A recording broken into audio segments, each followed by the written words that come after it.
আসসালামু আলাইকুম ওয়া রাহমাতুল্লাহি ওয়া বারাকাতুহু। প্রিয় শিক্ষার্থীগণ, সকলে কেমন আছেন?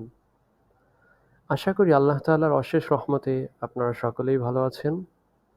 আমিও আলহামদুলিল্লাহ ভালো আছি। তাহলে চলুন আজকে আমরা আমাদের দ্বিতীয় ক্লাসটি সম্পন্ন করি। আজকে দ্বিতীয় ক্লাসে আমরা পড়ব মাখরাজের আলোচনা। ফার্স্টেই প্রশ্ন দিয়ে শুরু করব আমরা। ফার্স্টে প্রশ্ন আছে হলো, প্রশ্ন মাখরাজ কাকে বলে? উত্তর হবে, হরফ উচ্চারণের স্থানকে মাখরাজ বলে। অর্থাৎ যে স্থান থেকে আমরা হরফগুলিকে উচ্চারণ করি সেই স্থানগুলিকেই মূলত মাখরাজ বলে। দ্বিতীয় প্রশ্ন, মাখরাজ কয়টি? উত্তর, মাখরাজ মোট ১৭টি, অর্থাৎ ১৭টি স্থান থেকে আরবি ২৯টি হরফ উচ্চারিত হয়ে থাকে। তাহলে আমরা দুটি প্রশ্ন পড়লাম এবং উত্তর পড়লাম।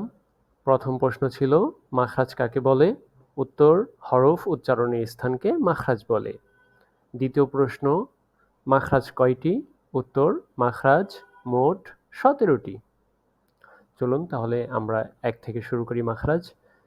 ১ নং মাখরাজ হলো, হলকের শুরু হইতে উচ্চারিত হয় হামজা হা। হামজা হা। হলকের শুরু হইতে উচ্চারিত হয় হামজা হা। এখন আমরা পড়ব ২ নং মাখরাজ। ২ নং মাখরাজ, আমরা এখানে একটি বিষয় খেয়াল করি, সেটি হলো এই যে উচ্চারণের স্থানটা এবং আমরা সঠিকভাবে উচ্চারণ করতে পারছি কিনা এর প্র্যাকটিক্যাল ক্লাসগুলো সামনে আমাদের আসবে।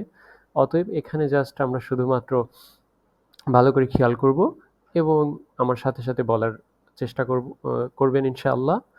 আশা করি এতেই হবে। যতটুকু মনে থাকে পরে আমরা প্র্যাকটিক্যালি যখন আমরা উচ্চারণের স্থানগুলো দেখব এবং বলার ট্রাই করব তখন আশা করি ঠিক হয়ে যাবে ইনশাআল্লাহ। হ্যাঁ, ২ নং মাখরাজটা আমরা পড়ি। হলকের মধ্যখান হইতে উচ্চারিত হয় আইন হা। আইন হা। হলকের মধ্যখান হইতে উচ্চারিত হয় আইন হা। হ্যাঁ, ৩ নং মাখরাজ, হলকের শেষ হইতে উচ্চারিত হয় গইন খ। হলকের শেষ হইতে উচ্চারিত হয় গইন খ। ৪ নং মাখরাজ, জিহ্বার গোড়া তার বরাবর উপরের তালুর সঙ্গে লাগিয়ে উচ্চারিত হয় কফ। ৪ নং মাখরাজ, জিহ্বার গোড়া তার বরাবর উপরের তালুর সঙ্গে লাগিয়ে উচ্চারিত হয় কফ। ৫ নং মাখরাজ, জিহ্বার গোড়া থেকে একটু আগে বাড়িয়ে তার বরাবর উপরের তালুর সঙ্গে লাগিয়ে উচ্চারিত হয় কাফ। জিহ্বার গোড়া থেকে একটু আগে বাড়িয়ে তার বরাবর উপরের তালুর সঙ্গে লাগিয়ে উচ্চারিত হয় কাফ। প্রিয় শিক্ষার্থীগণ, আজকের ক্লাস আমাদের এই পর্যন্তই। যারা আমার সাথে বলতে পেরেছেন বা বুঝতে পেরেছেন আলহামদুলিল্লাহ।